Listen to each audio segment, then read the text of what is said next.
नमस्कार दोस्तों, मैं हूं डॉक्टर गगन पटेल, आयुर्वेद चिकित्सक। और आज हम चर्चा करने वाले हैं लीच थेरेपी के ऊपर। लीच थेरेपी होता क्या है? लीच का अर्थ होता है जलाव का, जिसे सामान्य भाषा में जोक कहते हैं। और लीच थेरेपी का अर्थ होता है शरीर के दूषित रक्त को जोंक लगाकर शरीर से बाहर निकालना। शरीर से दूषित रक्त को बाहर निकालने की प्रक्रिया को रक्त मोक्षण कहा जाता है, जो कि एक पंचकर्म प्रक्रिया है। और इसके अनेक उपाय हैं, जिसमें से एक प्राकृतिक और प्रभावशाली तरीका है लीच थेरेपी।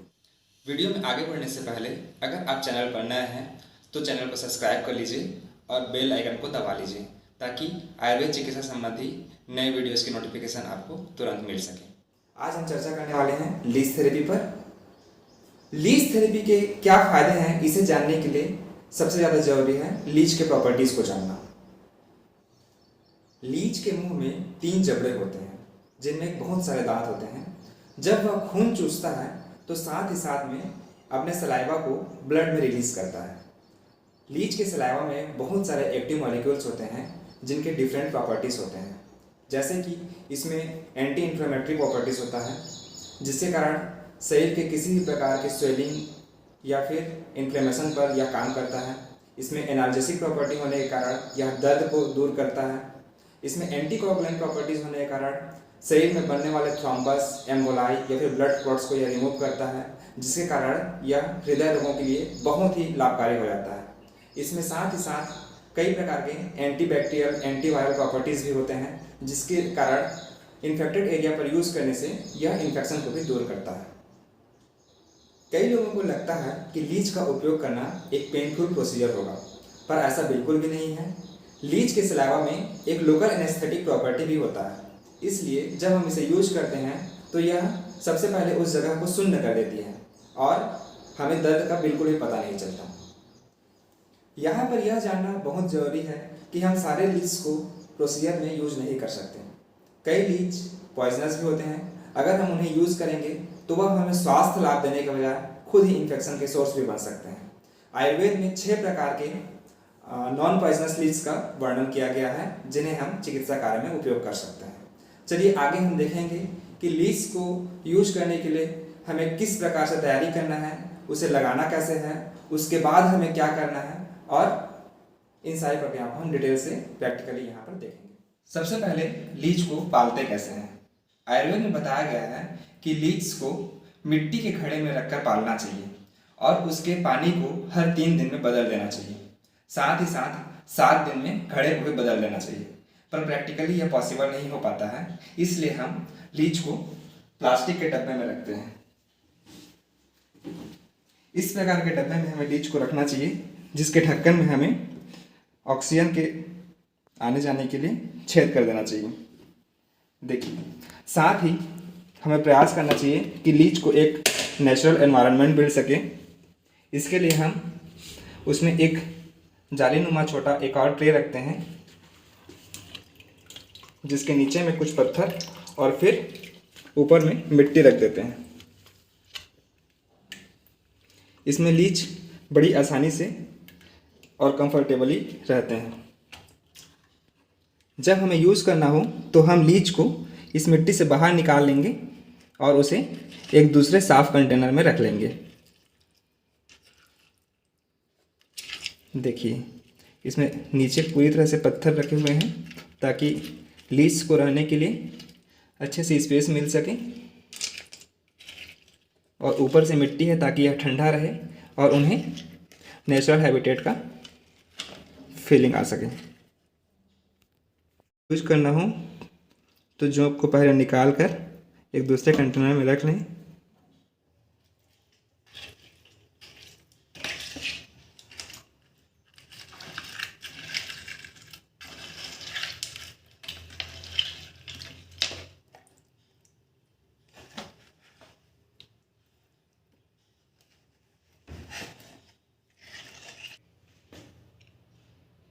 प्लास्टिक कंटेनर में भी रखने पर इसके पानी को हर 7 दिन में कम से कम बदल देना चाहिए, ताकि यह साफ और सुरक्षित रह सके।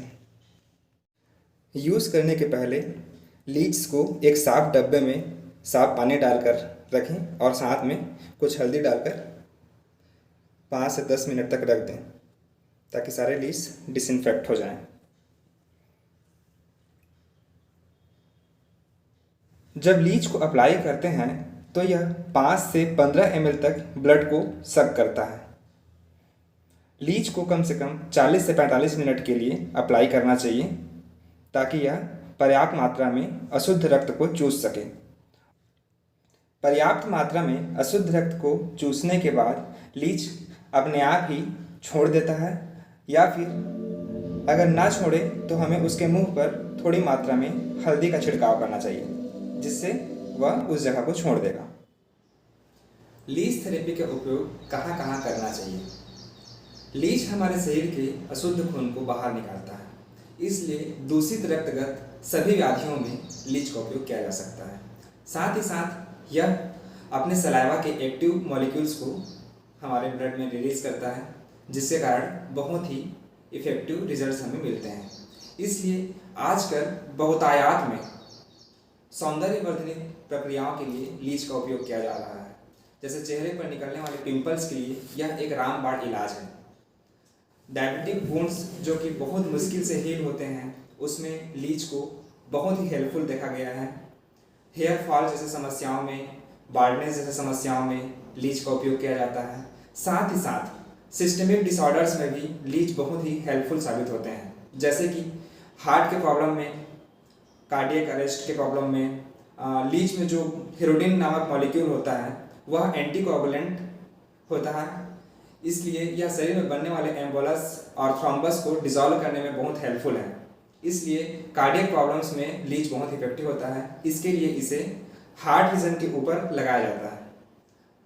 किडनी से संबंधित प्रॉब्लम्स में इसे आगे और पीछे दोनों साइड लगाना चाहिए। दो दो की संख्या में आगे पीछे दोनों साइड किडनी प्रॉब्लम्स में लगाना चाहिए। लीवर प्रॉब्लम्स में भी लीच बहुत ही इफेक्टिव है। लीवर प्रॉब्लम में इसे लीवर के रीजन पे 3 से 4 की संख्या में लगाना चाहिए। त्वचा रोगों में और दर्द में लीच तत्काल लाभदायक है ही, साथ ही साथ वेरिकोज वेन में, ट्राइजेमिनल न्यूरैल्जिया में, थायराइड के प्रॉब्लम में और दूसरे सिस्टमिक डिसऑर्डर्स में भी लीच बहुत हेल्पफुल है। एक और बात, आजकल डायबिटीज़ की समस्या बहुत कॉमन होती जा रही है। इससे होने वाले साइड इफ़ेक्ट्स जैसे डायबिटिक फूड, डायबिटिक रेटिनोपैथी, इसमें भी लीच बहुत ही हेल्पफुल है। डायबिटीज़ की कंडीशन में भी जो डायबिटीज़ बहुत ज़्यादा अनकंट्रोल्ड है, उस कंडीशन में पैंक्रियाज के ऊपर लीच लगाने पर एक बहुत ही अच्छा रिजल्ट इस पर मिलता है, क्योंकि पैंक्रियाज से जो इंसुलिन सीक्रेट होता है उस पर भी इफेक्ट करता है। तो लीच को डायबिटीज़ में भी यूज किया जा सकता है। डायबिटिक फूड में तो ये हेल्पफुल है ही। साथ ही साथ गाउट, ऑस्टियोआर्थराइटिस, डिफरेंट जॉइंट के स्वेलिंग्स में भी लीच को उपयोग किया जा सकता है।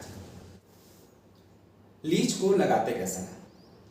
सबसे पहले जो डिसइंफेक्टेड किया हुआ लीच है उसे लगाने के लिए हमें जिस पार्ट पे लगाना है उसे साफ कर लेना है। उसके बाद में वहाँ उस लीच को रखना है।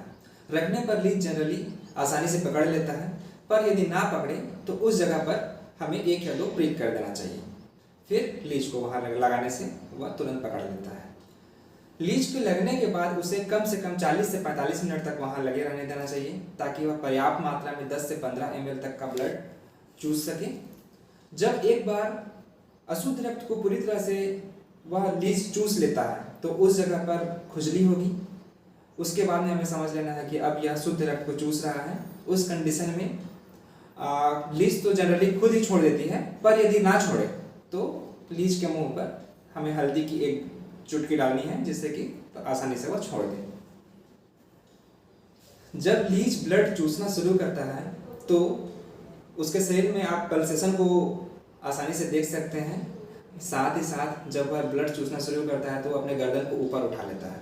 उस कंडीशन में हमें लीच को एक गीले कॉटन से ढक देना चाहिए, ताकि उसे कंफर्ट रहे और वह आसानी से ब्लड सक करती रहे। जब ब्लड कंप्लीट सक करने के बाद लीच छोड़ती है तो हेरोडिन के कारण उस जगह से ब्लड निकलना तुरंत बंद नहीं होता। तो जो वुंड रहता है उसका केयर करना भी बहुत ज़रूरी है। उसके लिए हमें हल्दी और मधु का एक पेस्ट बना लेना है और जो वुंड है उसके ऊपर साफ करने के बाद उसे लगा देना है और अच्छे से बैंडेजिंग कर देना है। यहाँ पर यह जानना बहुत ज़रूरी है कि लीच के द्वारा बने हुए वुंड का जो बैंडेजिंग इंपॉर्टेंट है, उससे कहीं ज़्यादा जरूरी है उस लीच का ट्रीटमेंट, क्योंकि उस लीच ने अशुद्ध रक्त को पिया हुआ है। उसके बाद में अगर हम उसे ऐसे ही छोड़ देंगे तो वह खुद बीमार हो जाएगा।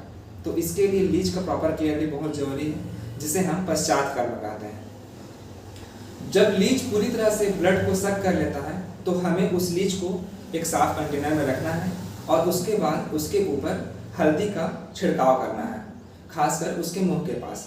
जब हम उसके मुंह के पास हल्दी का छिड़काव करते हैं तो वह चूसे हुए सारे अशुद्ध खून को बाहर निकाल देता है।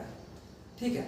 इसके अलावा अगर कुछ मात्रा में ब्लड रह जाए तो हमें उसके पीछे से आगे की ओर लीच को सहलाना है, ताकि जो अशुद्ध रक्त उसके अंदर है वह उसे पूरी तरह से बाहर निकाल दे। इसके बाद हम उसे साफ कंटेनर में पानी डालकर फिर रख देंगे, ताकि वहां पर वह आराम से रह सके। एक बार उपयोग करने के पश्चात उस लीच को हमें कम से कम 15 दिन तक आराम करने देना चाहिए, तब तक दोबारा उपयोग नहीं करना है। 15 दिन के बाद उस लीच को हम आवश्यकता होने पर दोबारा उपयोग कर सकते हैं। यहाँ पर यह बात बहुत जरूरी है कि लीच को कभी भी घर में उपयोग करने का प्रयास ना करें। इसे एक आयुर्वेद चिकित्सक की सलाह से पूरी व्यवस्था के साथ ही यूज करें, क्योंकि कभी कभी कॉम्प्लिकेशन होने की भी चांसेस रहती हैं। यदि पॉइजनस लीच को यूज कर दिया गया तो उसके फायदा की जगह में नुकसान भी हो सकता है। उस कंडीशन में सारी व्यवस्थाओं का होना और चिकित्सक का साथ रहना बहुत जरूरी है। आजकल पिंपल्स और एक्ने की समस्या बहुत कॉमन हो गई है। कम उम्र से ही आजकल चेहरे पे बहुत सारे पिंपल्स आने शुरू हो जाते हैं और लोग एडवर्टाइजमेंट में देख देख के बहुत सारे क्रीम मेडिसिन को खुद से यूज करने लगते हैं, पर इससे कोई बहुत ज़्यादा विशेष लाभ मिलता नहीं है। इस कंडीशन में अगर लीच थेरेपी का उपयोग किया जाए तो उससे बहुत ही शानदार रिजल्ट देखने में मिलता है। 2 या 3 सीटिंग के बाद ही जो एक्ने बहुत ज़्यादा खराब कंडीशन में थे वो पूरी तरह से साफ हो जाते हैं, और जो एक्ने बार बार निकलते रहते हैं वो भी 5 से 7 सीटिंग के बाद में निकलना बंद हो जाता है। इसलिए लीच थेरेपी का एक्ने में, खासकर ब्यूटी ट्रीटमेंट में बहुत ज़्यादा यूज होता है और ये बहुत ही अच्छी ट्रीटमेंट है। एक बहुत ही कॉमन समस्या है कार्बंकल, जिसे एब्सेस या फिर सामान्य भाषा में बालतोड़ कह सकते हैं। यह दूषित रक्त से होने वाला एक प्रकार का घाव है। कई बार यह जब उत्पन्न होना शुरू होता है तो 2, 3 से लेकर 5, 7 तक की संख्या में निकलते जाता है और ये बहुत ही ज़्यादा पीड़ादायक होता है।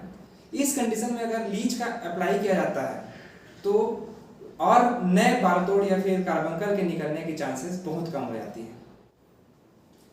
इस प्रकार यह लीच थेरेपी आयुर्वेद का एक वरदान है। कई प्रकार से होने वाले त्वचा रोगों में और सौंदर्य को खराब करने वाले स्किन डिजीज में विभिन्न प्रकार के हानिकारक दवाइयों या फिर कॉस्मेटिक्स को यूज करने के बजाय लीच थेरेपी को बिल्कुल उपयोग करें और इसका फायदा उठाएं। यह एक प्राकृतिक तरीका है जिससे केवल लाभ ही होगा, किसी प्रकार से कोई साइड इफेक्ट की चांस नहीं है। इसलिए आपके परिचय में या फिर किसी को भी अगर इस प्रकार से अगर समस्या है तो उन्हें इसके बारे में जागरूक करें और लीच थेरेपी के फायदों को बताएं।